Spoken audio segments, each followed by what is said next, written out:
علیکم ورحمۃ اللہ وبرکاتہ۔ الحمدللہ وکفا وسلام علی حبیبہ المصطفیٰ، اما بعد فاعوذ باللہ من الشیطان الرجیم، بسم اللہ الرحمن الرحیم۔ ان اللہ وملائکتہ یصلون علی النبی یا ایہا الذین آمنوا صلوا علیہ وسلموا تسلیما۔ اللہم صل علی سیدنا مولانا محمد معدن الجود والکرم وآلہ واصحابہ الکرام وابنہ الکریم وبارک وسلم صلاة دائمة سرمدا ابدا بحمدہ تعالی وبکرم مصطفیٰ صلی اللہ تعالی علیہ وسلم۔ آج کی اس شب میں قرآن عظیم کے تقریباً 22 پارے مکمل ہو چکے ہیں۔ اللہ کریم بقیہ قرآن عظیم کو صحیح تجوید سے پڑھنے اور آپ کو سماعت کرنے کی توفیق عطا فرمائے۔ 22ویں پارے کے اخیر سے سورہ یاسین شریف کی شروعات ہوتی ہے، بس وہ 1.5 صفحہ باقی رہ گیا۔ انشاءاللہ العزیز یاسین مبارک کل مکمل تلاوت کی جائے گی۔ آج جیسے کہ آپ کو پتہ ہے، میں 2 دن تک آپ کے ہاں غیر حاضر تھا، اور اس درمیان 17 رمضان المبارک گزری، جس میں اسلام کی ایک عظیم تاریخ وابستہ ہے۔ 17 رمضان المبارک کو یوم الفرقان کہا جاتا ہے۔ یوم الفرقان اس کا ایک نام ہے، یعنی حق اور باطل کے درمیان فرق پیدا کرنے والا دن، جس دن اسلام کی ایک عظیم جنگ بدر واقع ہوئی تھی۔ مجھے احباب سے یہ گزارش ہوئی، یہ خواہش ظاہر کی گئی کہ آج اصحاب بدر کے متعلق پھر سے میں یہاں پر ذکر کروں اور ان کے ناموں کی انشاءاللہ آج تلاوت بھی کروں۔ اس کی وجہ یہ ہے کہ ہمیں یہ ضروری ہے کہ ہمارے بچوں میں یہ عظیم تاریخوں کو منتقل کرتے رہیں۔ کربلا تو ہر سال سنتے ہیں، لیکن پھر کیوں سناتے ہیں؟ اس لیے کہ بار بار سننے سے جذبہ جوان رہتا ہے۔ ہمارے بچوں کو یہ کہانیاں نہیں ہیں، بلکہ ان کے جذبوں کو جوان رکھنے اور حوصلوں کو بلند رکھنے والی یہ دوائیاں ہیں۔ جنگ بدر، جس کو 14 صدیاں گزر گئے لیکن ظالم کفار آج بھی بھول نہیں سکے۔ جنگ بدر کا ایک رخ پوری دنیا جانتی ہے، بلکہ سب چڑھ چڑھ کر کے بیان بھی کرتے ہیں اس کو، یہ دشمنان اسلام۔ اس کا پس منظر کیا تھا، وہ کیوں ہوئی تھی، اس پر کوئی کلام نہیں کرتے، کیونکہ درد مرنے کا زیادہ ہوتا ہے، تو یہ مرے زیادہ تھے۔ اس میں 70 کافر مرے تھے اور 70 قیدی بن کر کے آئے تھے۔ پوری جنگ بدر میں ان کفار کو صرف یہی دکھتا ہے کہ 70 لوگوں کو مارا اور 70 کو پکڑ کر کے قیدی بنا لیا۔ پوری جنگ بدر میں یہی نظر آتا ہے۔ لیکن میرے عزیزو، اگر انصاف کی عینک رکھنے والا غور سے ان حالات کو پڑھے گا تو اس نتیجے کو پہنچے گا، اسلام میں یہ جتنی جنگیں ہوئیں جس میں حضور پاک صلی اللہ تعالیٰ علیہ وسلم تشریف لے گئے، اکثر کا تعلق ڈیفنس سے ہے، یہ ڈیفینسیو رہی ہیں۔ اب میں آپ کو ایک چیز بتاتا ہوں، کیونکہ جنگ بدر کے احوال بتانے سے پہلے اس کا پس منظر بتانا ضروری ہے کہ کیوں ہوئی۔ اچھا، یہ بھی میں آپ کو کلیئر بتا دوں کہ یہ پہلی جنگ نہیں ہے۔ جیسے کہ مشہور ہے نا جنگ بدر، اس سے پہلے بھی چھوٹی چھوٹی جنگیں ہوئی ہیں، لیکن جو بڑی جنگ جس میں مقابلہ ہوا اور جس میں اللہ نے روشن فتح عطا کی، وہ بدر کی جنگ ہے، 17 رمضان المبارک 2 ہجری کو۔ انشاءاللہ میں سیرت کے درس میں عرض کروں گا، جنگ بدر سے پہلے بھی 6 جنگیں ہوئی ہیں تقریباً، جس میں کچھ صحابہ گئے تھے، کچھ میں حضور بھی گئے تھے، کچھ میں ہلکی پھلکی مڑبھیڑ ہوئی اور کسی میں جنگ نہیں ہوئی۔ لیکن جو بڑی یعنی صف آرا ہو کر جنگ ہوئی تھی، وہ جنگ بدر یہی 17 رمضان المبارک والی، یہ پہلی ہے۔ جیسے کہ ایک بدر اولا بول کر کے ایک جنگ مشہور ہے، اور بدر ثانیہ اس کو کہتے ہیں، یہ 17 رمضان المبارک والی، میں اس کو انشاءاللہ سیرت کے بیان میں عرض کروں گا۔ آج اس پر ہم فوکس کرتے ہیں کہ کیوں ہوئی۔ 13 سال مکہ مکرمہ میں نبی پاک صلی اللہ تعالیٰ علیہ وسلم نے گزارے اعلان نبوت کے بعد۔ ویسے تو 53 سال آپ وہاں رہے، 13 سال اعلان نبوت کے بعد کیا کیا تکلیفیں نہیں اٹھائیں. آپ نے سیرت کے درس میں بھی سنا ہوگا، اس رسول محترم صلی اللہ تعالیٰ علیہ وسلم کو مارا بھی گیا، پیٹا بھی گیا، ان کے ساتھیوں کو طرح طرح کے عذابات دیے گئے. تاریخ آج محفوظ ہے، لیکن ظالموں کو یہ نظر نہیں آتا آتنک کون پھیلایا ہوا تھا. یہی کفار تھے، یہ مشرکین تھے، یہ دہشت گرد تھے. مجھے بتاؤ، رسول پاک کے غلاموں کو سولی پر لٹکا کر ان کی ناک کاٹنا، ان کے کان کاٹنا، ان کے ناخنوں کو پکڑ سے کھینچنا، کیا یہ دہشت گردی نہیں ہے؟ حضور پاک صلی اللہ تعالیٰ علیہ وسلم کے چہیتے صحابی حضرت عمار بن یاسر کو انہوں نے آگ میں جلایا تھا. حضرت بلال حبشی کو تو روزانہ رسی پیر میں ڈال کر کھینچا جاتا تھا. حضرت عامر بن فہیرہ، حضرت ابو فقیہہ، حضرت خباب ابن الارت، حضرت خبیب ابن عدی، حضرت سیدہ سمیہ، ان کو تو گھوڑے کے پیروں میں باندھ کر کے شہید کر دیا گیا تھا. کیسے طرح طرح کے عذابات دیے تھے کفار مکہ نے. ایک دو نہیں ہے، ظلم کی ایک لمبی داستان ہے. اور پھر پلس اس پر نبی پاک صلی اللہ علیہ وسلم کو ان کے خاندان سمیت سوشل بائیکاٹ کر کے رکھنا. حضور نے 3 سال تک 2 پہاڑیوں کے بیچ کے درے میں گزارے ہیں، اور ایسے کہ پورے مکہ والے پہرا لگا کر بیٹھتے تھے 24 گھنٹے تک نگرانی کہ کوئی جا نہ پائے حضور تک، ان کے خاندان تک. ان دنوں میں نبی پاک صلی اللہ علیہ وسلم پتے کھاتے رہے اور چمڑوں کو ابال کر کے پانی میں وہ کھاتے رہے. 3 سال گزرے ہیں. جبکہ مشرکین مکہ میں سے ہی کچھ اہل خیرت جو تھے انہیں رحم آ گیا ان معاملات کو، اور انہوں نے یہ معاہدہ توڑا. وہ آ کر کے، کوئی دوسرے نہیں، صحابہ نے نہیں، جو کافر تھے انہی میں سے 10-12 لوگ، انہوں نے دیکھا اتنی تکلیف یہ ہم میں ہی سے تو ہیں، اور وہ بھی قریش خاندان جو ہم میں سے سب سے معزز خاندان ہے، اس کا ایسا بائیکاٹ کرنا کہ ان تک ایک چاول کا دانہ نہ پہنچے. یہ کیسی مصیبتیں ڈال کر رکھی گئیں اپنے بھائیوں پر. مشرکین نے خود یہ توڑا تھا معاہدہ، اور پھر ان کو ہر طرح کے سہولیات مہیا کر دی تھی حضور کے خاندان کو. یہ تکلیفیں 70 صحابہ مکہ چھوڑ کر کے حبشہ جا چکے تھے ہجرت کر کے. معمولی بات ہے، آپ کے محلے سے 4 لوگ جائیں کیا حالات ہوتے ہیں. یہ آج ظالم کتے جو ہے گھروں کے دروازوں پر زبردستی کا بورڈ لگا کر کے پلائن کرتے رہتے ہیں، ہاں، کہ یہاں سے محلہ خالی ہو رہا ہے مسلمانوں کی وجہ سے، ایک ہندو گھر یہاں سے شفٹ ہو رہا ہے، ہجرت کر رہے ہیں، مائیگریٹ کر رہے ہیں. یہ ناٹک ہے، کوئی چیز نہیں. کبھی تم نے تاریخ یہ بتائی کہ 70 صحابہ جو اپنا گھر بار سب چھوڑ کر، جس میں خود رسول اللہ کی بیٹی بھی ہے، حضرت رقیہ اور حضرت عثمان غنی، دونوں حضور کے داماد بھی، حضور کی بیٹی بھی ہیں، یہ حبشہ چلے گئے تھے ہجرت کر کے.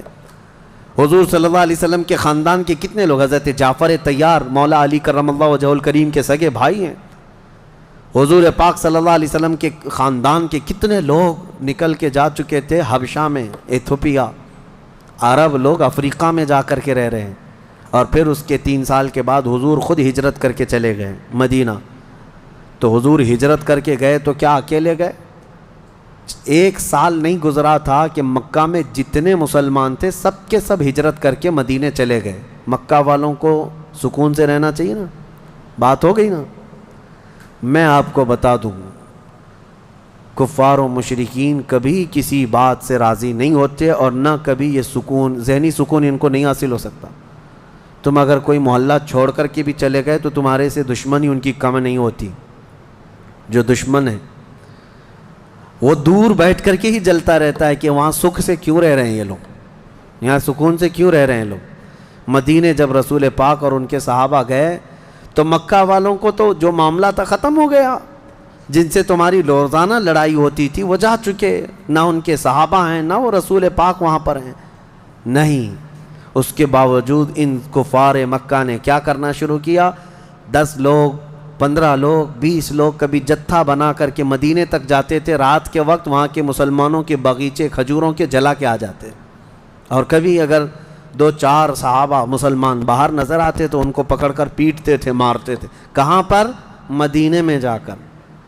جب اس قدر ظلم بڑھ گیا تب میں آپ کو بتاؤں 13 سال کے بعد اللہ نے جہاد کا حکم نازل فرمایا. اے محبوب کھڑے ہو جائیں اور جو آپ سے لڑ رہے ہیں ان سے مقابلہ فرمائیں۔ 13 سال تک تو کبھی لڑنے کا حکم نہیں آیا۔ مدینہ طیبہ میں جانے کے بعد جب مسلمانوں کی اپنی ریاست بن گئی، وہاں اپنی ایک حکومت اسٹیبلش ہو رہی ہے، تب یہ جا کر کے اگر اس کے اندر دسیسہ کاری کریں، پیوند کاری کی بجائے وہاں جا کر کے شب خون ماریں رات کے وقت، تو پھر اللہ تعالیٰ کا حکم نہیں آئے گا۔ میں اس سے قبل ایک مثال سے پوچھا تھا آپ کو، یہ کہتے ہیں نا، آج بھی ہم نے 22ویں پارے میں ایک آیت پڑھی ہے، ملعونین اینما ثقفوا اخذوا وقتلوا تقتیلا۔ اس کو وہ 26 آیتوں میں گناتے ہیں جس کو یہ لوگ کہتے ہیں آتنک کا بڑھاوا دیتی۔ اللہ نے فرمایا لعنت کیے ہوئے لوگ ہیں یہ سب، جہاں پائے جائیں پکڑے جائیں اور ٹکڑے ٹکڑے کر کے مارے جائیں۔ یہ آیت ہے، اور یہ کہتے ہیں کہ یہ دیکھو آتنک کو بڑھاوا دیتی، یہی دیکھ کر کے مسلمان کاٹتے ہیں سب کو۔ میرے عزیزو، آیت جو نازل ہوئی کب ہوئی؟ یہی میں نے آپ کو یہی مثال اس سے قبل بتائی تھی۔ ہمارا دیش، ہمارا ملک امن و امان کے ساتھ رہ رہا ہے، 4 لوگ بھی اگر دشمن ملک کے ہمارے ملک میں داخل ہو جائیں تو ہائی اتھارٹی کیا حکم دے گی؟ سپریم کورٹ ہو یا وزارت داخلہ، ہوم منسٹری ہو یا کوئی بھی ڈپارٹمنٹ کے لوگ کیا حکم دیں گے؟ یہ 4 دشمن جہاں پائے جائیں ان کو پکڑو اور مار دو۔ پولیس کو تو آن دا اسپاٹ شوٹ کرنے کا حکم ہوگا، انکاؤنٹر کر دیں ان کا۔ کیوں؟ ہمارے ملک کا نقصان کر سکتے ہیں۔ یہی بات تھی مدینے میں جا کر کے جب مکہ کے کفار نقصان کر رہے تھے، صحابہ کو مار رہے تھے، حکم آیا کہ اب ان کے ساتھ نرمی نہیں، اب ان کے ساتھ لڑو اور اپنی جان کی حفاظت کرو۔ آج ہر ملک اتنا ڈیفنس کا اختیار رکھتا ضرور ہے۔ جاؤ گھس کر کے دکھاؤ کسی ملک میں، بغیر ویزے کے جائیں گے تو پکڑ کر کے مار ڈالیں گے، بارڈر کراس کرو تو شوٹ کر دیں گے، جبکہ چوری کرنے کی نیت نہ ہو تب بھی۔ لیکن اسلام جو مارنے آ رہے تھے ان کو مارنے کا حکم دیا۔ اب سنو بدر کیوں ہوئی تھی؟ مسئلہ یہ تھا، 2 ہجری تھی، مکہ مکرمہ میں قافلہ تجارت کا قافلہ ملک شام جا رہا تھا۔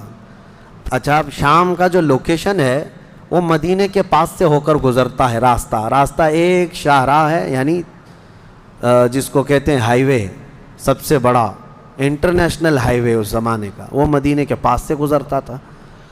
تو ملک شام تجارت کے لیے جو جانے والے ہوتے تھے مکہ سے، وہ اسی راستے سے جاتے، مدینے کے پاس سے قریب سے گزرتا۔ قریب کا مطلب بہت قریب بھی نہیں۔ تو نبی پاک صلی اللہ علیہ وسلم نے فرمایا جب تک ہمارا مکہ والوں سے امن کا ایگریمنٹ نہ ہو جائے، معاہدہ نہ ہو جائے، ہم ان کا ہر راستہ بھی روکیں گے، ہم ان کا راستہ بھی روکیں گے۔ ہوتا ہے یا نہیں؟ اگر آپ کا کسی دوسرے سے جھگڑا ہو جائے تو آپ آس پاس کے راستے بھی بلاک کر دیں گے کہ دشمن ادھر کے راستوں کو بھی استعمال نہ کرے۔ یہی معاملہ تھا۔ حاج جو ہے، دنیا کو میں بتاؤں، یہ راستہ روکنے والی بات کو بھی میں بتاتا ہوں۔ کہتے ہیں کہ مکہ والے تجارت کے لیے ملک شام جا رہے تھے تو ان کا راستہ روکنے کا کیا حق تھا؟ مدینے والوں کو کیا حق تھا؟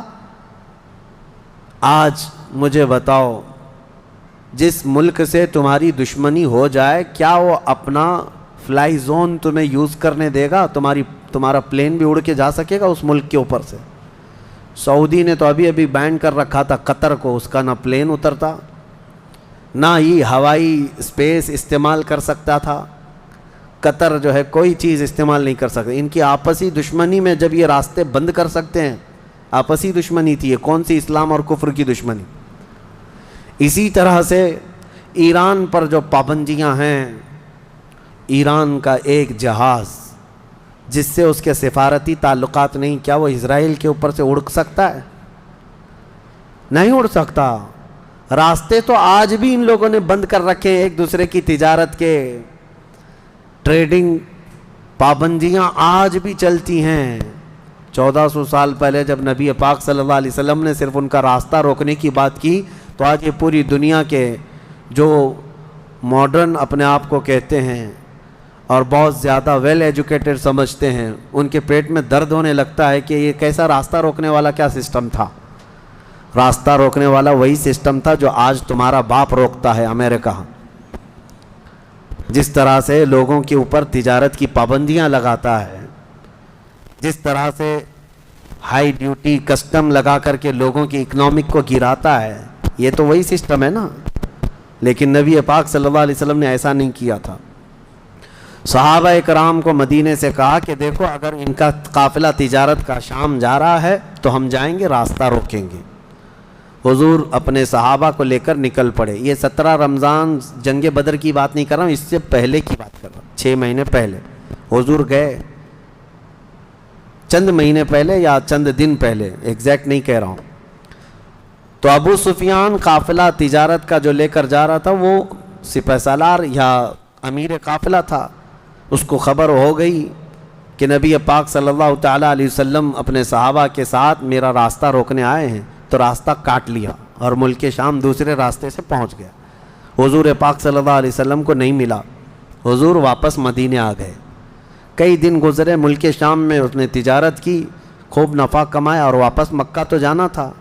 تو مکہ جب جانے لگا تو پھر میرے آقا کو خبر آئی، نبی پاک صلی اللہ علیہ وسلم نے پھر صحابہ سے کہا کہ چلو پھر سے اس کا راستہ روکتے ہیں۔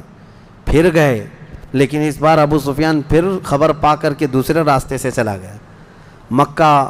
لیکن مکہ پہلے ہی ابو سفیان نے قاصد بھیج دیا تھا، کہا تھا کہ محمد اور ان کے ساتھی تمہاری تجارت کو لوٹ لیں گے، ختم کر ڈالیں گے، قافلہ تمہارے ہاتھ نہیں آئے گا، تم ہماری مدد کے لیے آؤ۔ یہ قاصد مکہ جیسے ہی پہنچا وہاں کھلبلی مچ گئی، سب جمع ہو گئے جتنے خاندان تھے کہ ہمارا بھی مال ہے، ہمارا بھی مال ہے۔ اور ابو جہل تو بھڑکا رہا تھا، خوب بھڑکا رہا تھا، سب کو جمع کر لیا۔ لیکن اتفاق ایسا کہ وہ مکہ والوں کے نکلنے سے پہلے ابو سفیان اپنی تجارت کا قافلہ صحیح سلامت مکہ لے کر پہنچ گئے، بات ختم ہو گئی، تجارت کا قافلہ آ گیا۔ جو سمجھ بوجھ والے تھے انہوں نے خیر منائی، کہا کہ چلو ہمارا مال پہنچ گیا، اب ضرورت نہیں جانے کی۔ لیکن ابو جہل کسی بات پر خاموش نہیں تھا، کہا کہ نہیں، ہم محمد اور ان کے ساتھیوں کو مزہ چکھائیں گے کہ انہوں نے روکنے کی کوشش کیوں کی۔ اگر آج ہم ان کا مقابلہ نہیں کریں گے تو آگے ہماری تجارت کے لیے بڑے مسئلے پیدا ہو جائیں گے۔ اور اس کے بعد سب کو بھڑکاتا رہا۔ کتنے بہت سارے چھوڑ کر چلے گئے، لیکن پھر بھی ابو جہل کے بہکاوے میں جتنے آئے وہ 1000 کی تعداد میں تھے، اور وہ لوگ پورے ہتھیار سے لیس ہو کر ساز و سامان سب لے کر کے نکل پڑے مدینے آنے کے لیے، کہ مدینے جا کر کے ان کا سب اینٹ سے اینٹ بجا کر کے آئیں گے۔ اب نبی پاک صلی اللہ علیہ وسلم راستے میں نہیں تھے، 2 بار گئے اور واپس آئے، قافلہ روکنے کے لیے واپس آئے۔ لیکن جیسی حضور کو یہ خبر ہو گئی کہ وہ لوگ مدینے پر حملہ کرنے کے لیے نکل رہے ہیں، اصل وجہ سن لیجئے بدر کی اصل وجہ، جب وہ لوگ 1000 کی تعداد میں مکہ سے نکل چکے تھے اور میرے آقا کو یہ خبر مل گئی، مخبر نے آ کر بتایا کہ جنگ کی تیاری سے مدینے کے اوپر حملہ آور ہونے کے لیے نکلے ہیں مکہ کے لوگ۔ اب نبی پاک صلی اللہ علیہ وسلم نے صحابہ سے فرمایا کہ ان کو مدینے پہنچنے مت دینا، اگر مدینے آ گئے تو مدینے کو توڑ پھوڑ کریں گے، شہر میں داخل ہوں گے، جنگ ہوگی تو کچھ نہ کچھ گھر ٹوٹیں گے، کسی کی آبادی اجڑے گی، کچھ نہ کچھ نقصان ہوگا، لہذا ہم خود مدینے سے باہر نکلتے ہیں۔ نبی پاک صلی اللہ علیہ وسلم اب اس ارادے سے اپنے صحابہ سمیت باہر نکلے۔ اس میں تعداد مختلف روایات کے مطابق 313، 314، 315، 319 اور ایک میں 360 اصحاب بدر کی تعداد پہ الگ الگ روایات ہیں۔ 313 صحابہ کی روایت بہت سارے محدثین نے روایت کی ہے، اور 360 کی بھی روایت ہے، 360 لوگ بھی تھے۔ بہرحال وہ اس طور پر کہ بچے دوسرے لوگ سب ملا کر کے کسی نے شمار کیا اور کسی نے صرف خالص جنگ کرنے والوں کو شمار کیا۔ اس میں سارے بڑے بڑے اجلہ صحابہ ہیں، سیدنا ابو بکر صدیق، سیدنا عمر فاروق، سیدنا حیدر کرار، علی مرتضیٰ رضی اللہ تعالیٰ عنہ، دیگر اصحاب۔ ہاں، حضرت عثمان غنی رضی اللہ تعالیٰ عنہ اس میں شامل نہیں تھے۔ اس کی وجہ یہ تھی کہ حضور صلی اللہ علیہ وسلم کی بیٹی حضرت رقیہ بیمار تھیں، مدینے میں تھی۔ نبی پاک صلی اللہ تعالیٰ علیہ وسلم نے حضرت عثمان سے کہا کہ تم اپنی اہلیہ میری بیٹی کی تیمارداری میں رہو، تمہیں بدر میں شریک ہونے کا برابر ثواب دیا جائے گا۔ حضرت عثمان غنی مدینے میں تھے، اسی وجہ سے آج بھی اصحاب بدر کے ناموں کی جب تلاوت ہوتی ہے نا تو حضرت عثمان کا نام بھی اس میں آتا ہے۔ وہ اگرچہ جنگ میں گئے نہیں تھے لیکن اسماء بدر میں ان کا نام شامل ہے. آپ پڑھ کر کے دیکھنا یا سننا تو حضرت عثمان غنی کا بھی نام ہے، کیونکہ مال غنیمت جب تقسیم ہو رہا تھا تو حضور نے حضرت عثمان کو بھی اس میں سے حصہ دیا تھا. خیر، جب نبی پاک صلی اللہ تعالیٰ علیہ وسلم یہ صحابہ کو لے کر نکلے، اب مدینے سے 160 کلومیٹر مکہ کی طرف کا یہ راستہ ہے. بدر ایک علاقے کا نام ہے، وہاں ایک کنواں تھا جس کا نام بدر تھا، جس کی وجہ سے اس علاقے کا نام بدر پڑا. اب حالات دیکھیں کیسے آزمائش کے بڑھتے گئے. میں مختصراً انداز میں آپ کے سامنے رکھوں گا. یہ جنگ کا پس منظر تھا. حضور لڑنے کے لیے گئے نہیں تھے بلکہ ڈیفینس کے لیے، کہ مکہ والے نکل چکے تھے. اب مکہ والے آ کر جس جگہ پڑاؤ کیے وہ بھی بدر تھا، وہاں کنواں تھا، پانی تھا، اس کے لیے وہاں پر ان لوگوں نے بھی قیام کیا. میرے آقا صلی اللہ علیہ وسلم نے بھی اپنا لشکر انداز کر دیا. صحابہ وہاں پر اتر پڑے، سب کے خیمے لگ گئے اور کنویں کے پانی پر بھی قبضہ ہوا. اس کے بعد دیکھا صحابہ کے دل گھبرائے ہوئے تھے، کیونکہ حضور صلی اللہ علیہ وسلم اور صحابہ کو جو زمین ملی تھی وہ ریتیلی زمین تھی، بالو کی زمین، پاؤں دھس جایا کرتے تھے. اور کفار مکہ جہاں پر اترے تھے وہ تو سخت سپاٹ فلیٹ زمین تھی، مٹی کی زمین تھی، اور اس میں گھوڑے اچھی طرح دوڑتے تھے. یہ ریتیلی زمین پر گھوڑوں کے پیر بھی گھس جاتے اور انسانوں کے بھی. اچھا، یہ بات بھی میں بتا دوں، کل تعداد صحابہ اکرام رضوان اللہ تعالیٰ علیہ مجمعین کے ساتھ 313 صحابہ میں صرف 4 گھوڑے تھے. 4 گھوڑے، یہ 4 گھوڑوں پر بیٹھ کر کے گئے ہیں. کون سوار ہوا ہوگا، کون پیدل چلا ہوگا؟ اور اونٹوں کی کچھ تعداد. اس کے علاوہ تلوار سب کے پاس نہیں، اور جس کے پاس ہے ان کی سبزیاں بھی کٹتی نہیں. ان حالات میں تو وہ گئے تھے. نبی پاک صلی اللہ تعالیٰ علیہ وسلم کے ساتھ جب گئے، اب وہاں پر صحابہ اکرام کے دلوں کے اندر تھوڑی گھبراہٹ آنے لگی کہ ہم زمین اس طرح کی ہے، اور تعداد جب ان کی دیکھتے ہتھیار سے لیس تو یہ عرض کرتے کہ کیا ہوگا. پہلی جنگ ہو رہی تھی نا، آمنا سامنا پہلی مرتبہ ہو رہا تھا. اب نبی پاک صلی اللہ تعالیٰ علیہ وسلم سب صحابہ کو لے کر رات کو بیٹھتے ہیں. اب اس میں جو نبی پاک صلی اللہ تعالیٰ علیہ وسلم کے سامنے صحابہ اکرام سے مشورہ ہو رہا تھا، اب وہ ایمان کی بات ہے. حضور نے صحابہ کی بات یہ سنی کہ جو مہاجرین تھے وہ یہ کہہ رہے تھے کہ انصار کا تو کچھ گیا نہیں، ہمارا گیا ہے. مکہ میں ہمارے مال لوٹے، ہماری جائیدادیں لوٹیں، انصار مدینے میں رہتے ہیں، مکہ کے کفار نے ان کا تو کچھ بگاڑا نہیں. ہو سکتا ہے کہ انصار جو ہے جنگ میں انٹرسٹ نہ لیں، ان کا کیا گیا ہے، یہ مہاجرین کی جنگ ہے. انصار جو ہے ہو سکتا ہے انٹرسٹ نہ لیں، وہ نہ آئیں. یہ ان کے دلوں میں بات تھی. حضور پاک صلی اللہ علیہ وسلم نے محسوس کر لیا، کیونکہ 69 انصار صحابہ اس کے اندر تھے. 69 بڑی تعداد ہوتی، 70 صحابہ تقریباً انصار تھے. اب دلوں میں جب یہ بات آئی مہاجرین کے کہ پتہ نہیں ہے لڑیں گے کہ نہیں لڑیں گے، کیونکہ ان کا تو کچھ گیا نہیں ہے نا. جیسے آج لوگ کہتے ہیں میرا تھوڑی نا اس سے کوئی مسئلہ ہے. تو پھر نبی پاک صلی اللہ علیہ وسلم نے رات کے وقت انصار صحابہ کو پہلے بلایا. سب بیٹھے ہوئے تھے، مشورہ کرنا تھا. سید الانصار حضرت سعد ابن معاذ رضی اللہ تعالیٰ عنہ انصار کے سردار تھے. بلایا اور پوچھا کہ تمہارا کیا مشورہ ہے، آپ کا کیا مشورہ ہے جنگ کے سلسلے میں. سنو، حضور پاک صلی اللہ تعالیٰ علیہ وسلم کی بارگاہ میں حضرت سعد بن معاذ سب سے پہلا جواب کیا دیتے ہیں؟ کہتے ہیں یا رسول اللہ صلی اللہ علیہ وسلم، پورے انصار کی طرف سے تو میں ترجمانی کرنے کے لیے کھڑا ہوں، لیکن میرے آقا کیا ہم بھی کوئی پوچھے جانے کی چیز ہیں؟ آپ کے سلسلے میں ہم بھی کوئی پوچھے جانے کی چیز ہیں؟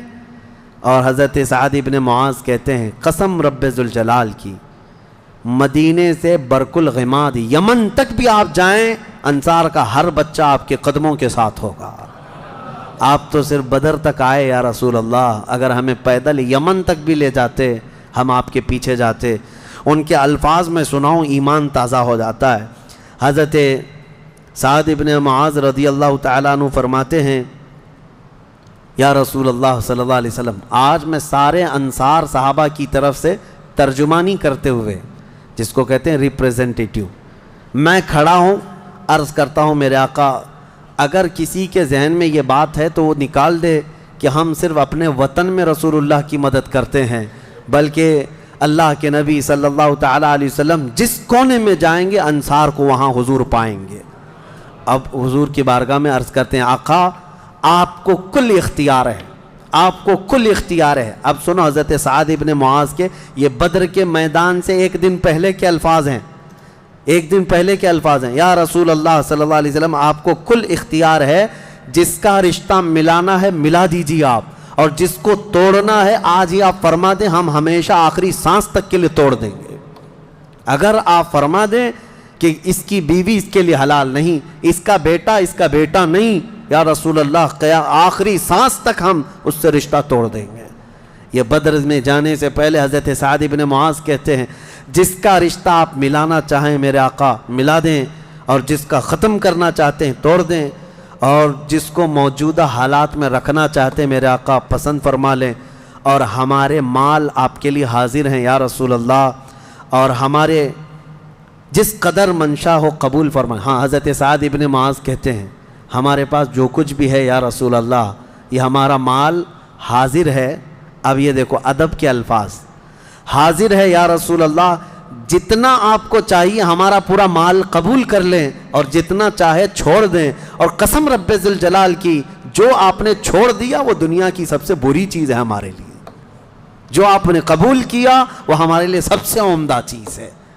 یہ بدر کے میدان میں حضرت سعد ابن معاذ رضی اللہ تعالیٰ عنہ کی تقریر چل رہی ہے، اور اس کے بعد حضور پاک صلی اللہ تعالیٰ علیہ وسلم کی بارگاہ میں یہ کہتے ہیں یا رسول اللہ قسم اس رب ذوالجلال کی جس نے آپ کو سچی نبوت کے ساتھ بھیجا، اللہ کی قسم اگر آپ ہمیں حکم دیں سمندر کو چیر کر نکل جانا ہے، رب ذوالجلال کی قسم یا رسول اللہ انصار کا ہر بچہ سمندر میں کود پڑے گا۔ یہ بدر سے پہلے کی تقریر۔ اب ان کی تقریر سن کر حضور بڑے خوش ہوئے، میرے آقا صلی اللہ تعالیٰ علیہ وسلم نہایت ہی خوشی کا اظہار فرماتے ہیں، اور اس کے بعد پھر حضرت مقداد بن اسود ایک صحابی ہیں کھڑے ہوتے ہیں، پوچھا یا رسول اللہ صلی اللہ علیہ وسلم آپ صحابہ سے مشورہ لے رہے ہیں کس بات کا؟ کہا جنگ ہونا چاہیے نہیں ہونا چاہیے؟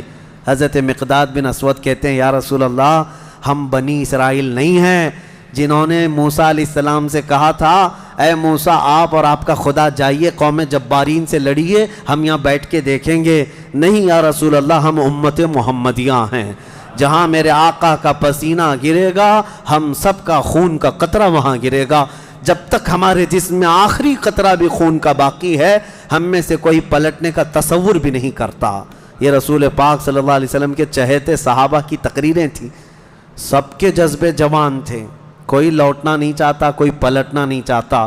اب صحابہ کو باہر کر کے حضور خیمے میں چلے گئے۔ اب سنو حضور پاک صلی اللہ تعالیٰ علیہ وسلم جیسی ہی خیمے میں گئے جہاں آج مسجد عریش بنی ہے، اس کو عریش کہا جاتا حضور کے خیمے کو۔ حضور سجدے میں گر گئے، سجدے میں گرنے کے بعد نبی پاک صلی اللہ تعالیٰ علیہ وسلم اتنا گریہ وزاری کر رہے تھے، اتنا رو رہے تھے سجدے میں حضور پاک صلی اللہ علیہ وسلم، اور جو صحابی ان کی خدمت میں کھڑے تھے وہ کہتے ہیں نبی پاک صلی اللہ تعالیٰ علیہ وسلم کی الفاظ میں سن رہا تھا ابتحالات کو، عرض یوں کر رہے تھے اے اللہ ایک چھوٹی سی فوج ایک چھوٹی سی جماعت تیرے دین کی نصرت کے لیے میدان میں اتری ہے، اے اللہ اگر اس جماعت کی تو کل مدد نہ کرے گا تو قیامت تک اس روئے زمین پر کوئی سجدہ کرنے والا نہیں آئے گا، اے اللہ قیامت تک کوئی تیری عبادت نہیں کر سکے گا۔ یہ محبوبانہ انداز ہے میرے آقا کا، یہ کوئی دھمکی نہیں اللہ کو، رب تعالیٰ کی بارگاہ میں گڑ گڑانا کہ مولا اگر ان کی مدد نہیں کرے گا تو پھر کون تیری عبادت کرے گا۔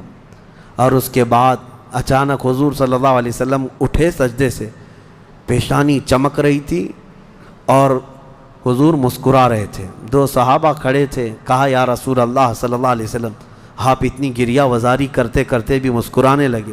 کہا میرے رب نے میری ڈھارس بندھا دی، مبارک ہو بشارت ہو، میں نے ابھی ابھی جبرائیل کو جنگی لباس پہن کر اترتے دیکھا ہے، جبرائیل امین آ گئے ہیں۔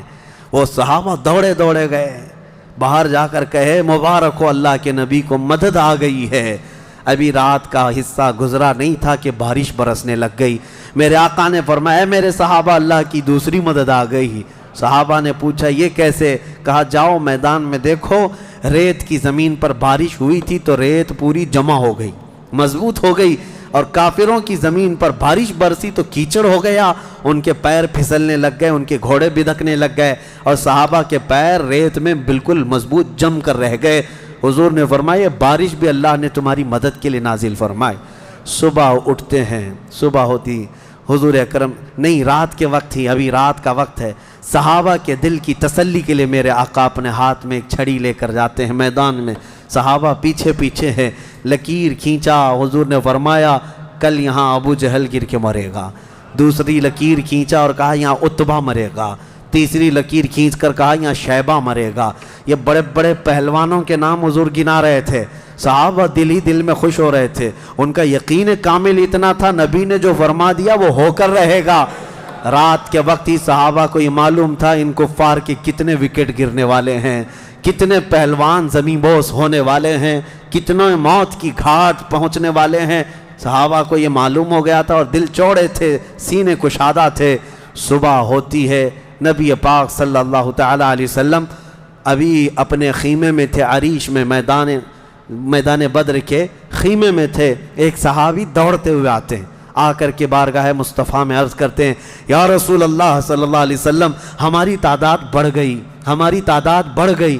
حضور پاک صلی اللہ علیہ وسلم سے وہ کہہ رہے ہیں پہلے کافروں کی تعداد اتنی زیادہ تھی، 1000 کی تعداد، صحابہ دیکھتے گھبرا جاتے، اور اس پر وہ کمینے کیا کر رہے تھے؟ رات بھر ناچ رہے تھے، گانے گا رہے تھے، کباب بھون رہے تھے، اور نعرے لگا رہے تھے جیت ہماری، جیت ہماری، جیت ہماری، جیت ہماری۔ ان کے الفاظ تھے، اشعار گنگنا رہے تھے، اور رات بھر کھانا پینا، رقص سرور، ڈھول باجے سب چلتا رہا، اور ادھر صحابہ عبادت میں مصروف ہیں، اللہ کی بارگاہ میں گڑ گڑا رہے ہیں۔ اور صبح جب ہوئی تو ایک صحابی دوڑتے ہوئے آئے، کہا میرے آقا ہماری تعداد بڑھ گئی ہے، 313 نکلے تھے لیکن میدان میں اب بہت زیادہ ہو گئے ہیں ہم لوگ۔ حضور پاک صلی اللہ علیہ وسلم نے فرمایا میرے چہیتے جاؤ، وہ ہماری تعداد نہیں، اللہ کے ملائکہ آ چکے، اللہ کے فرشتے آ چکے تمہارے اس فوج کے اندر۔ صحابہ کہتے ہیں جب میدان میں ہم اترے، اب یہ 17 رمضان المبارک جمعہ کا دن تھا، یوم البدر، یوم الفرقان جس کو کہتے ہیں۔ میرے عزیزو، اسلام کی عظیم تاریخ پنہاں ہے، اس میں عظیم تاریخ پنہاں ہے۔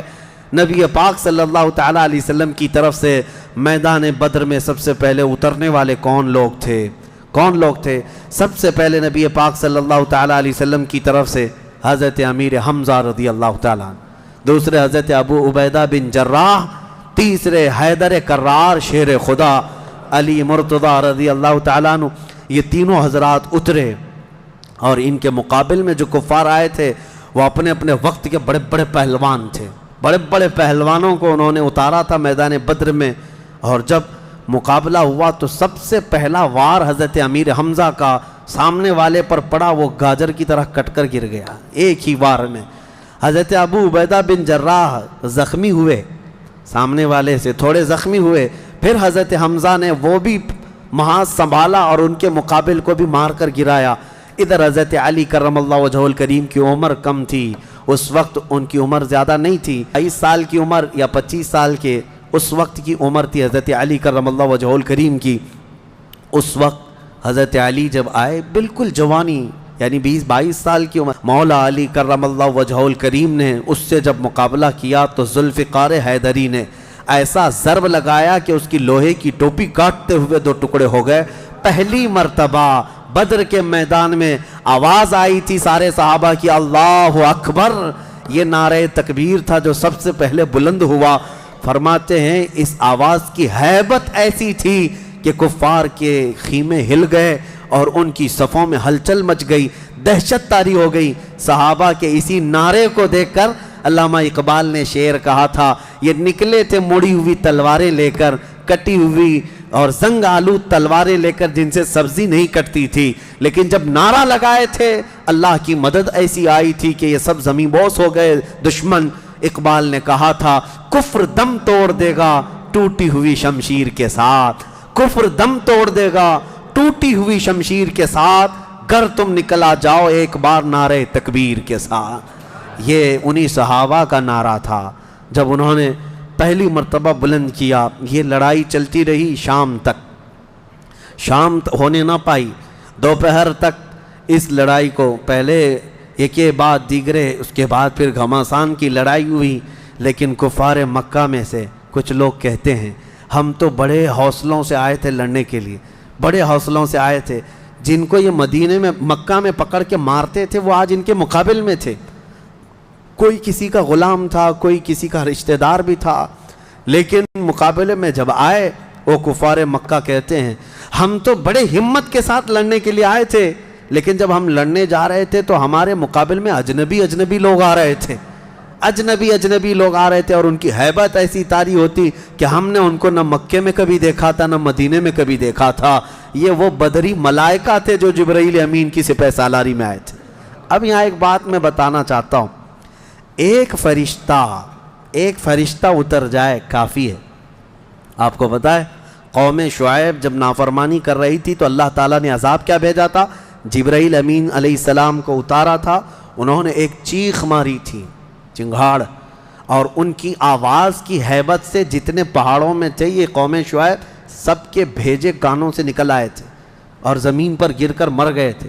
تو یہاں جبرائیل امین اکیلے آ جاتے، صرف آواز لگاتے، کسی کو تلوار اٹھانے کی بھی ضرورت نہیں، یہ 1000 پورے کیڑے مر جاتے۔ لیکن یہ وجہ کیا ہے؟ مفسرین نے فرمایا یقیناً ایک فرشتہ بھی مدد کے لیے کافی ہوتا، لیکن اللہ نے بدر کے میدان میں 5000 فرشتے اتارے، یہ عظمت مصطفیٰ کے لیے، یہ رسول اللہ کی عظمت کے لیے۔ کبھی کبھار تعداد جو ہے وہ شان بتانے کے لیے ہوتی ہے، عظمت بتانے کے لیے ہوتی ہے۔ ہاں ایک جھنڈا کافی ہوتا ہے، لیکن کبھی 10 جھنڈے لگاؤ تو اس کی عظمت بڑھ جاتی ہے۔ ہاں 2 باڈی گارڈ کافی ہوتے ہیں، لیکن 10 کھڑے ہو جائیں تو اس کی ہیبت اور طاری ہوتی ہے۔ یہ ایک انسانی ذہن بنا ہوا ہے۔ اللہ تبارک و تعالیٰ نے اپنے محبوب کی عظمت شان کی وجہ سے 5000 ملائکہ کو اتارا۔ اب یہ جنگ ہوتی رہی، اس میں صحابہ تو لکڑیوں سے جنگ کرتے رہے، سب تلواروں سے نہیں، کچھ صحابہ تو لکڑیوں سے جنگ لڑتے رہے، اور لکڑیوں سے کئی کو مار کے گرایا، اور 70 جو ہے موت کے گھاٹ اتر گئے، اور اس میں معمولی 70 نہیں تھے، بڑے بڑے گرو گھنٹال تھے، جتنے بھونکتے تھے مکہ میں بیٹھ کر۔ ابو جہل مر گیا، حضرت بلال حبشی کا آقا امیہ بن حرب وہ مر گیا، اور کئی ایسے بڑے بڑے عتبہ شیبہ جیسے بڑے بڑے کافر، یہ سب کے سب موت کے گھاٹ اتر گئے۔ بدر کی ایک لڑائی ایسی کہ اچھوں کی جڑ کاٹ کر رکھ دیا۔ اب یہاں پر حضور پاک صلی اللہ تعالیٰ علیہ وسلم کا رحم بھی دیکھیں، حضور ملاحظہ فرما رہے تھے، جب امیہ گر کر زخمی ہوا تھا، حضور نے جو صحابی لڑ رہے تھے کہا کہ روک دو اس کو۔ امیہ جو لڑ رہا تھا وہ بڑا ہٹا کٹا پیسہ والا مکہ کا بڑا آدمی تھا، تو جو صحابی لڑ رہے تھے انہوں نے گرا دیا، وہ زخمی ہو کر گرا، حضور نے فرمایا چھوڑ دو اس کو، وہ صحابی ہٹ گئے۔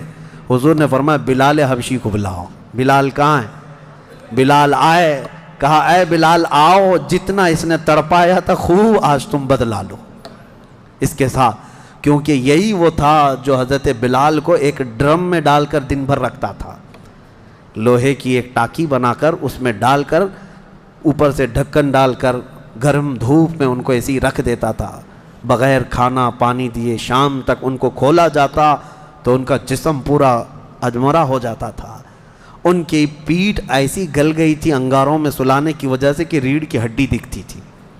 یہ حضرت بلال کے ساتھ کیا تھا، حضرت بلال حبشی نے مار کر اس کو ختم کیا۔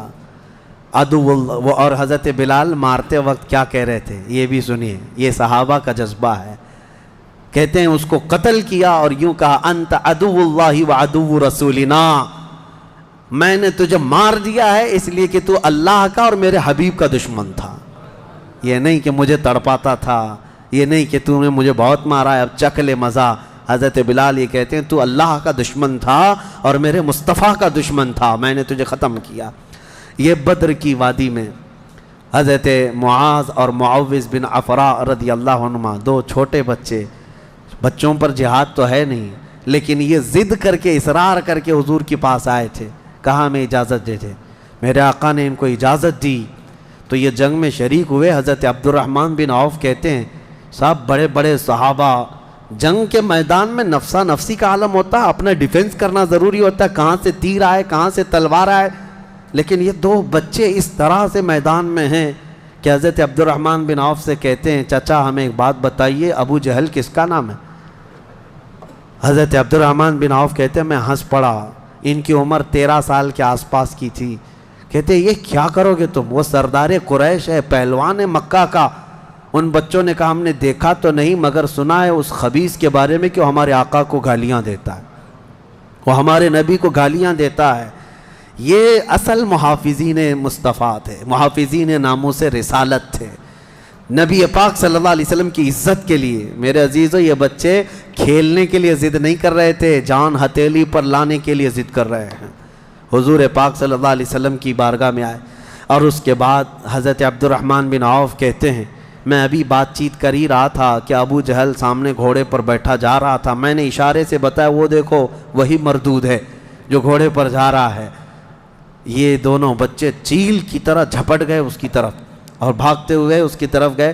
ابو جہل کو یہ ایکسپیکٹیشن ہی نہیں تھا، یہ امید ہی نہیں تھی کہ اس کے مقابل میں کبھی کوئی بچہ آ سکتا ہے۔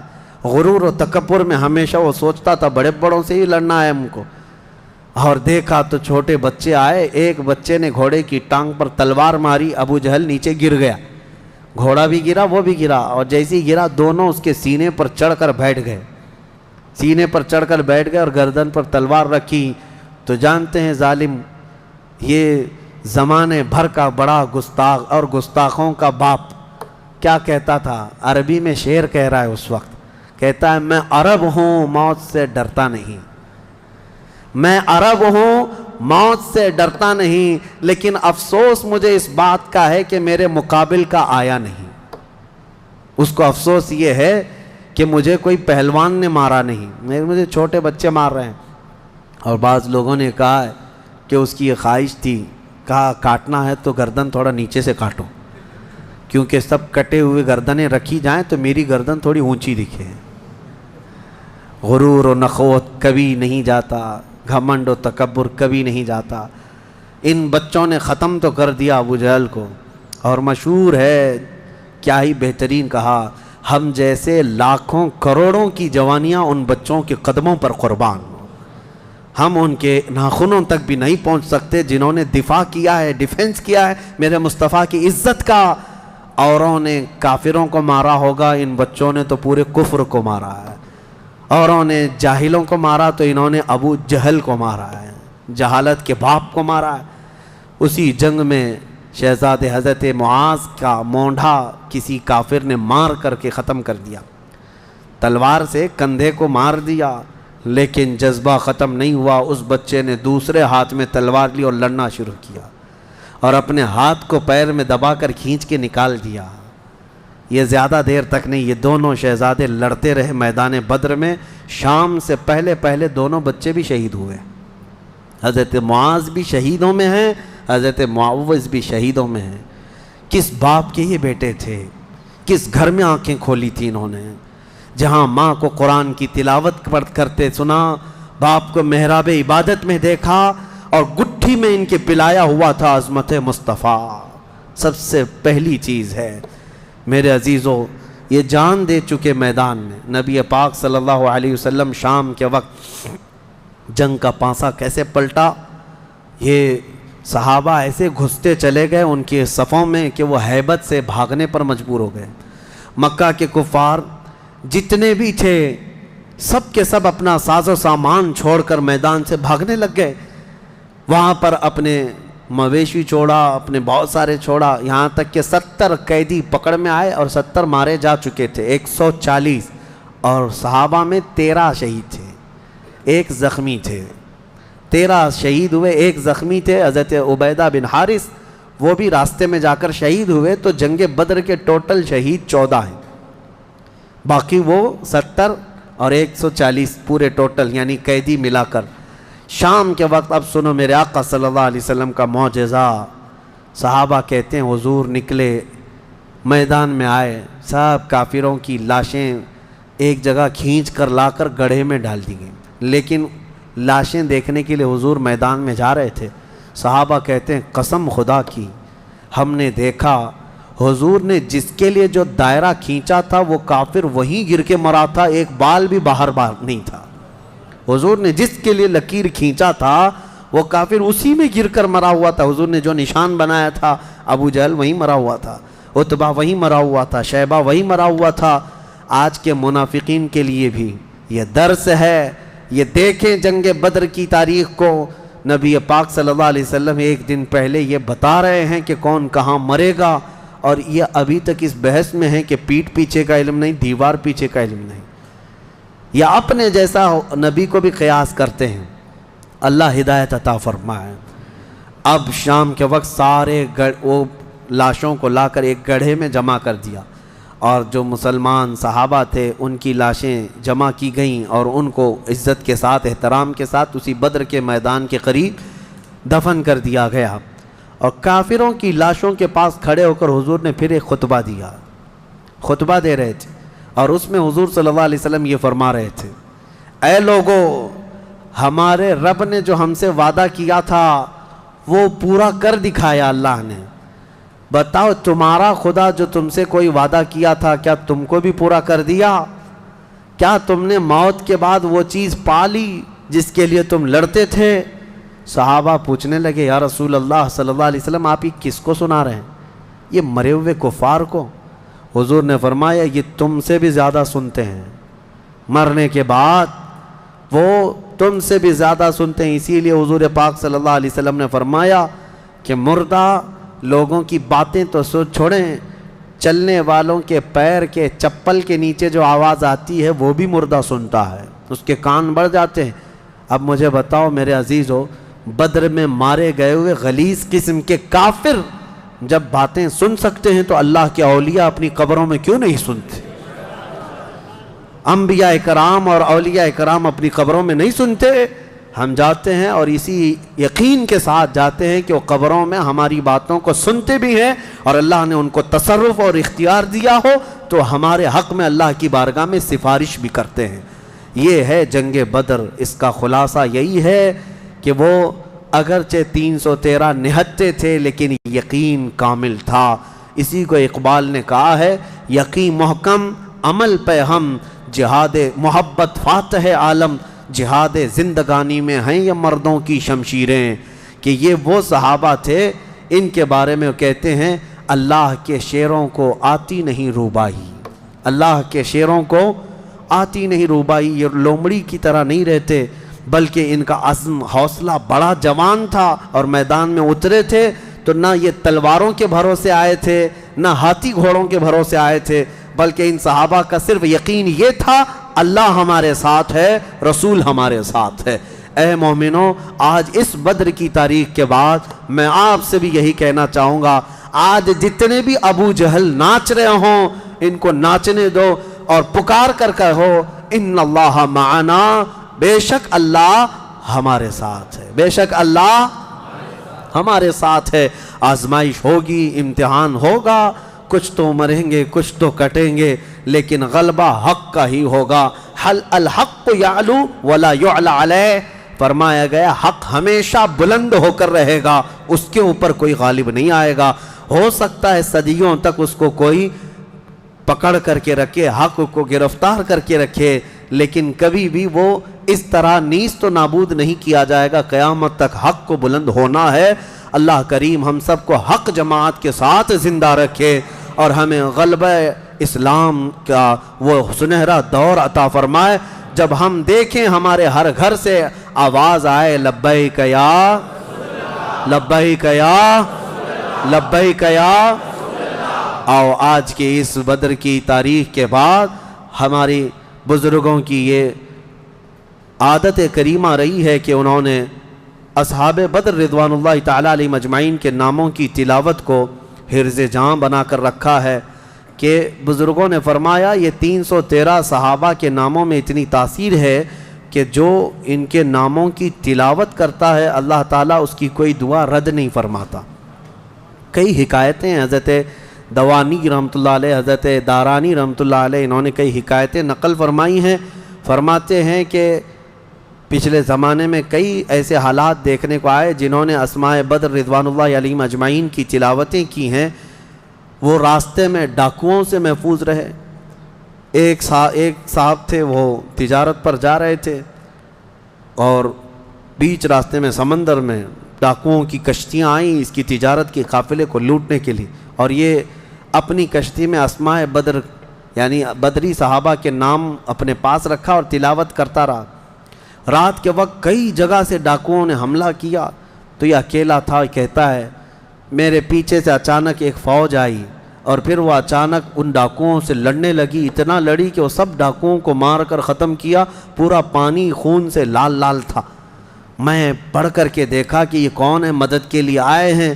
پلٹ کر کے میں نے پوچھا، آئی ہوئی جماعت نے کہا جن کے ناموں کی تو تلاوت کر رہا ہے ہم وہی اصحاب بدر ہے، رسول اللہ صلی اللہ تعالیٰ علیہ وسلم کے ساتھی ہیں، اللہ نے ہمیں تصرف دیا ہے۔ میرے عزیزو، آج بھی وہ صحابہ جو شہید ہیں ان کے متعلق قرآن کیا کہتا ہے؟ مردہ مت سوچو بھی مت، کہنا تو دور کی بات ہے، اللہ نے فرمایا وہ زندہ ہیں تمہیں اس کا شعور نہیں۔ آج میں ان کے ناموں کی تلاوت کرتا ہوں، ہر نام پر آپ رضی اللہ عنہ کہیں، کیا؟ اللہ ان سے راضی ہو، اور اس نیت سے کہ ہماری جو بھی پریشانیاں ہیں، مصیبتیں ہیں، بیماریاں ہیں، اللہ تعالیٰ سب دور فرمائے، دفع فرمائے، اور بیماریوں میں اللہ ہمیں شفا عطا فرمائے۔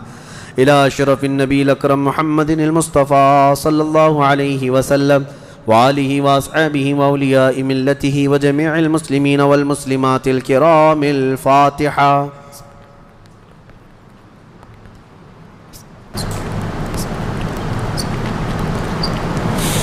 اللهم صل صلاة كاملة وسلم سلاما تاما على النبي الذي تنعل به العقد وتنفرج به الكرب وتقضى به الحوائج وتنال به الرغائب وحسن الخواتم ويستسقى الغمام بوجهه الكريم وعلى آله وصحبه في كل لمحة ونفس بعدد كل معلوم لك۔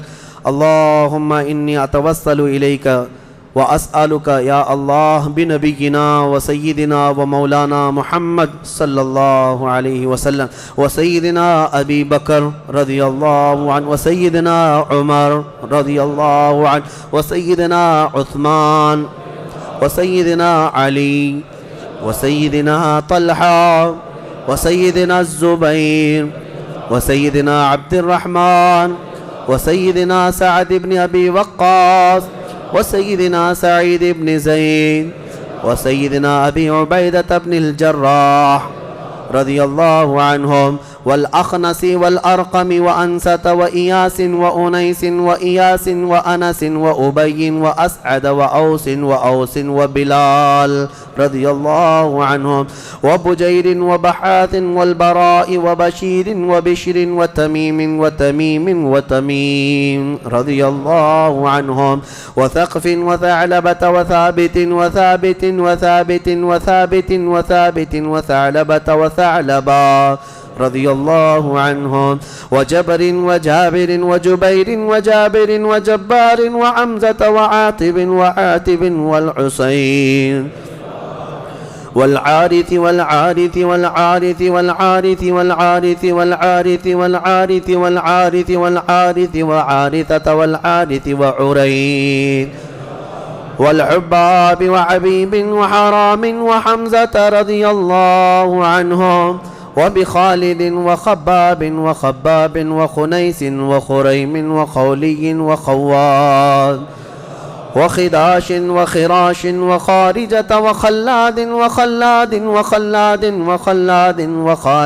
وخليد وخليفة وخبيب وذي الشمالين وذكوان وربيعة وربعي ورفاعة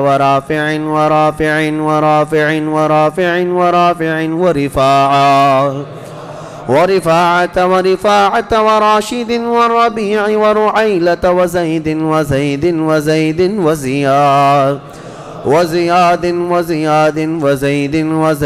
والسائب وسالم وصبرة وسنان وسهيل وسويبة وسعد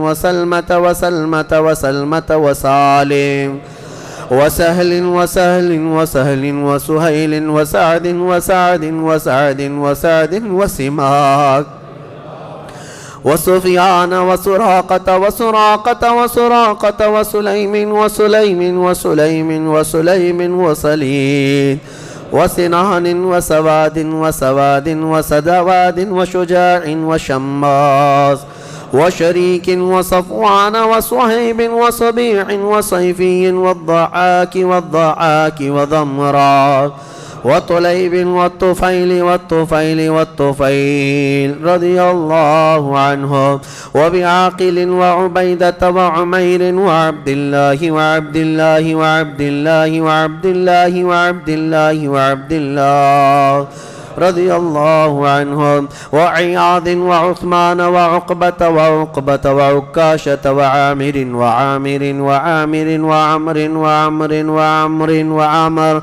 وعمر وعامر وعمارة وعويم وعباد وعبيد وعبيد وعبيد وعبد الرحمن وعبد الله وعبد الله وعبد الله وعبد الله وعبد الله وعاصم وعاصم وعاصم وعوف وعوف وعمير وعمير وعمير وعمارة وعمارة وعبيد وعبد ربة وعبدة وعبد الله وعبد الله وعمر وعمر وعمر وعمر وعمر وعمر وعامر وعامر وعامر وعامر وعائذ وعاصم وعصما وعسيمة وعبس وعباد وعبادة وعبد الله وعبد الله وعبد الله وعبد الله وعبد الله وعبد الله وعبد الله وعبد الله وعبد الله وعبد الله وعبد الله وعبد الله وعبد الله والعجلان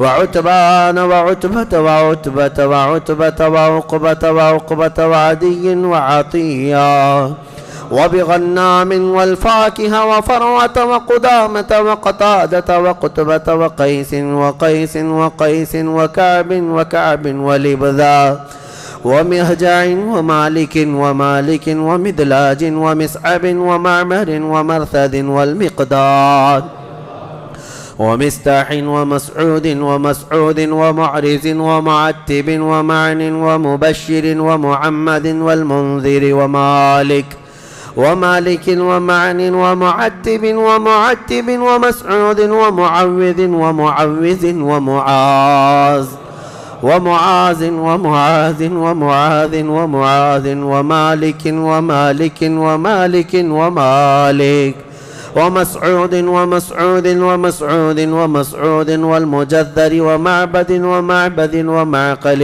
والمنذر ومحرر ومليل ونضر والنعمان والنعمان والنعمان والنعمان والنعمان والنعمان ونعيمان ونوفل وبواقد ووهب ووهب ووديعة وودقة وهانئ وهبيل وهلال ويزيد ويزيد ويزيد ويزيد ويزيد ويزيد وأبي سنان وأبي مرثد وأبي مخجي وأبي كبشا وأبي سلمة وأبي صبرة وأبي حذيفة وأبي عقيل وأبي الهيثم وأبي مليل وأبي لبابا وأبي حنة وأبي حبة وأبي ضياع وأبي شيخ وأبي دجانة وأبي طلحة وأبي الأعور وأبي أيوب وأبي حبيب وأبي قيس وأبي خلاد وأبي خارجة وأبي صرمة وأبي خزيمة وأبي قتادة وأبي داود وأبي سليط وأبي حسن وأبي اليسر وأبي مسعود رضي الله عنهم أجمعين وبسائر الصحابة والتابعين رضوان الله عليهم أجمعين. الفاتحة.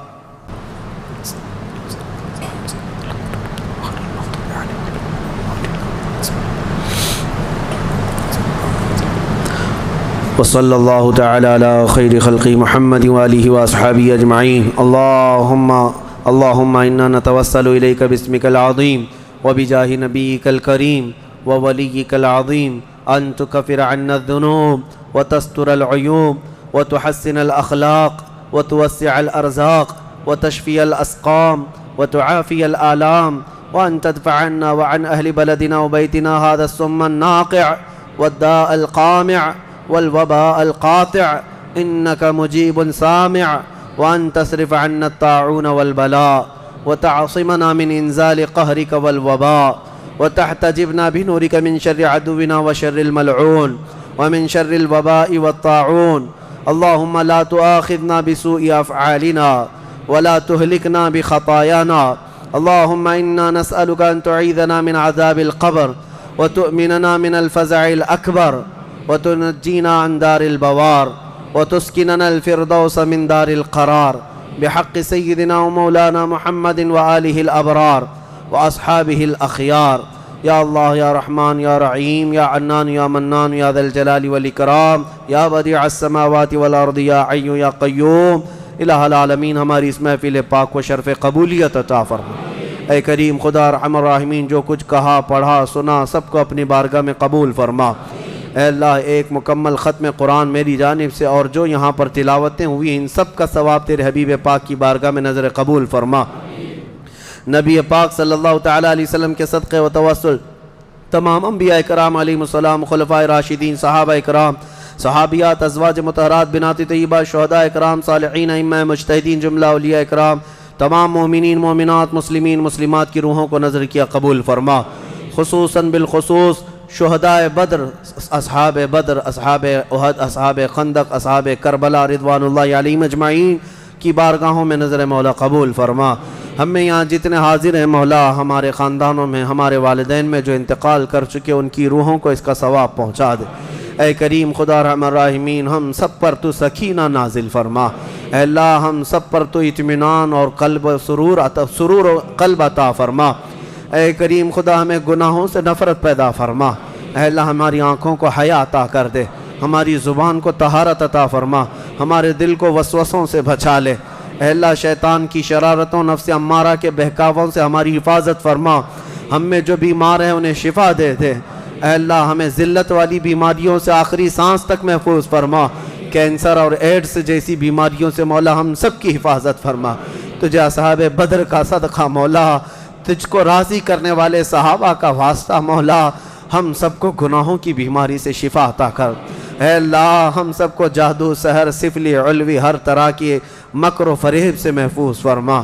اے اللہ، دشمنوں کی شرارتوں سے بچا لے، فتنوں کے فتنے سے بچا لے، حاسدین اور جلنے والوں کے جلن سے ہماری حفاظت فرما۔ اے کریم خدا، اس ماہ مبارک میں تجھ سے گڑ گڑا کر بہت مومنین مانگ رہے ہیں، ان کی تو عطاعت کر دے۔ اے اللہ، ان کی مانگوں کو پوری فرما دے۔ اے اللہ، تیرے حبیب پاک کی امت ترکی میں، شام میں، عراق میں، یمن میں، فلسطین میں، برما میں، افغان میں پریشان حال ہے مولا، یہ رمضان ان کے لیے کشادگی والا بنا دے۔ اے اللہ، ان کے لیے امن و امان پیدا فرما۔ اے کریم خدا ارحم الراحمین، ان سب کو تو خیر و عافیت عطا کر دے۔ اے اللہ، اسلام و سنیت کا بول بالا فرما، کفر و شرک کا منہ کالا فرما، دشمنان رسول کو ہلاک و برباد فرما، تیرے حبیب پاک کے دشمنوں کو خاکستر فرما دے، رہتی دنیا تک ان کو عبرت کا نشان بنا دے۔ اے اللہ، خصوصاً تیرے دربار میں التجا ہے، ہمارے ماں باپ کا سایہ دراز فرما۔ اے اللہ، ہماری ماؤں، بہنوں، بچیوں، بیٹیوں، بہوؤں، بیویوں سب کو ہم نے تیرے حوالے کر دیا، ان کی عزتوں کی حفاظت فرما۔ قیامت تک ہماری نسلوں میں عاشقان مصطفیٰ پیدا فرما، ہمیں گستاخان رسول سے محفوظ کر دے، ہمیں حلال کھلا اور حرام سے محفوظ فرما۔ اے کریم خدا ارحم الراحمین، اخیر میں اتنی التجا ہے، نہ جانے یہ آنکھیں کب ہمیشہ کے لیے بند ہو جائیں۔ اے اللہ، ان آنکھوں کے بند ہونے سے پہلے ایک بار تیرے حبیب پاک کے چہرے کی زیارت نصیب فرما۔ اے اللہ، ہمارے مومنین بھائی جو جیلوں میں قید ہیں ان کو رہا کر دے۔ اے اللہ، ان کو آزاد کر دے۔ اے اللہ، ان کو بھی عید کی خوشیاں عطا کر دے۔ اے کریم خدا ارحم الراحمین، ہماری دعاؤں کو حضور کے نالین پاک کے صدقے قبول فرما۔ یہاں جتنے بیٹھے ہیں اور جتنے سن رہے مولا، سب کو اصحاب بدر اور مدینے کی زیارت نصیب فرما، تیرے خانہ کعبہ کی زیارت اور حج مقبول نصیب فرما۔ ان اللہ وملائکتہ یصلون علی النبی یا ایہا الذین آمنوا صلوا علیہ وسلموا تسلیما۔ اللہ سلام اللہ على طه رسول الله صلاة الله سلام الله على ياسين حبيب الله توسلنا ببسم الله وبالهادي رسول الله وكل مجاهد لله وأهل البدر يا الله صلاة الله سلام الله رسول الله صلاة الله سلام الله على ياسين حبيب إلهي سلم الأمة من الآفات والنقمة ومن هم ومن غمة بأهل البدر يا الله صلاة الله سلام الله على طه رسول الله صلاة الله سلام الله على ياسين إلهي نجنا واكشف جميع أذية واصرف مكائد العدا والطوف بأهل البدر يا الله إلهي نفس الكربا عن العاصين والعطبا وكل بلية ووبا بأهل البدر يا الله صلاة الله سلام الله على طه رسول الله صلاة الله سلام الله فكم من حمية حصلت وكم من ذلة فصلت وكم من نعمة وصلت بأهل البدر يا الله وكم أغنيت ذا العسر وكم أوليت ذا الفقر وكم عافيت ذا الوزر بأهل البدر يا الله صلاة الله سلام الله على طه رسول الله صلاة الله سلام الله لقد ضاقت على القلب جميع الأرض مع رحبي فأنج من البلاء الصعب بأهل البدر يا الله أتينا طالب الرفد وجل الخير والسعد فوسع منحة الأيدي بأهل البدر يا الله صلاة الله سلام الله صلاة الله سلام الله وإن تردد فمن نأتي لنيل جميع حاجاتي أيا جال الملمات بأهل البدر يا الله فلا تردد مع الخيبة بل اجعلنا على الطيبة أيا ذا العز والهيبة بأهل البدر يا الله صلاة الله سلام الله رسول الله صلاة الله سلام الله إلهي اغفر وأكرمنا بنيل مطالب منا ودفع مساءة عنا بأهل البدر يا الله. إلهي أنت ذو لطف وذو فضل وذو عطف وكم من كربة تنفي بأهل البدر يا الله. وصل على النبي البر بلا حد ولا عصر وآل سادة الغر وأهل البدر يا الله. صلاة الله سلام الله على طه رسول الله. صلاة الله سلام الله على یاسین حبیب اللہ.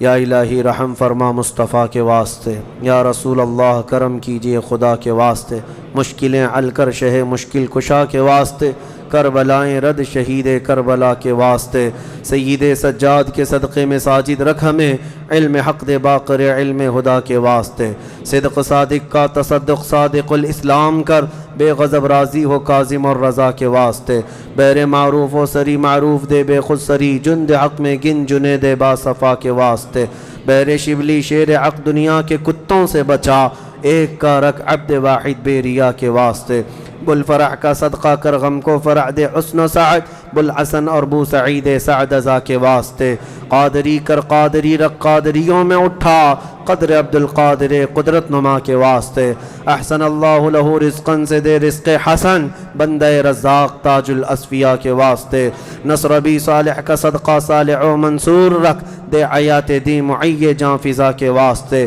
طور عرفان و علو و حمد و حسنہ و بہا، دے علی موسیٰ حسن احمد بہا کے واسطے، بحر ابراہیم ہم پر نار غم گلزار کر، بھیک دے داتا بھکاری بادشاہ کے واسطے، خانہ دل کو زیادہ روئے ایمان کو جمال، شہزیہ مولا جمال الاولیاء کے واسطے، دین و دنیا کی ہمیں برکات دے برکات سے، عشق حق دے عشق یہ عشق انتما کے واسطے، حب اہل بیت دے آل محمد کے لیے، کر شہید عشق حمزہ پیشوا کے واسطے، دل کو اچھا تن کو ستھرا جان کو پر نور کر، اچھے پیارے شمس دین بدر العلا کے واسطے، دو جہاں میں خادم آل رسول اللہ کر، حضرت آل رسول مقتدیٰ کے واسطے، دے محمد کے لیے روزی کر احمد کے لیے، خان فضل اللہ سے حصہ گدا کے واسطے، دین و دنیا کی ہمیں برکات دے برکات سے، عشق حق دے عشق یہ عشق انتما کے واسطے، حب اہل بیت دے آل محمد کے لیے، کر شہید عشق حمزہ پیشوا کے واسطے،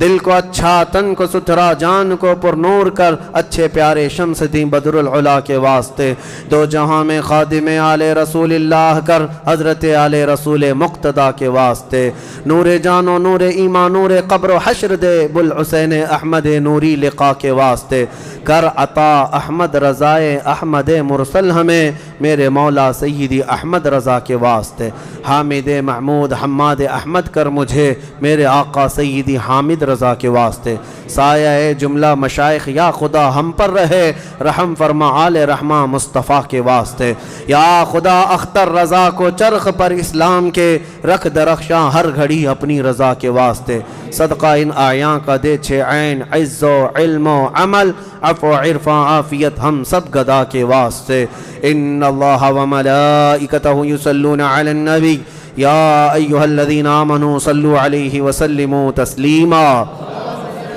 اللهم صل على سيدنا محمد معدن الجود والكرم وآله وأصحابه الكرام وابنه الكريم وبارك وسلم، دعواهم فيها سبحانك اللهم وتحيتهم فيها سلام، وآخر دعواهم أن الحمد لله رب العالمين۔ جب دمیں واپسی ہو یا اللہ، جب دمیں واپسی ہو یا اللہ، لب پہ جاری ہو بس لا الہ الا اللہ محمد رسول۔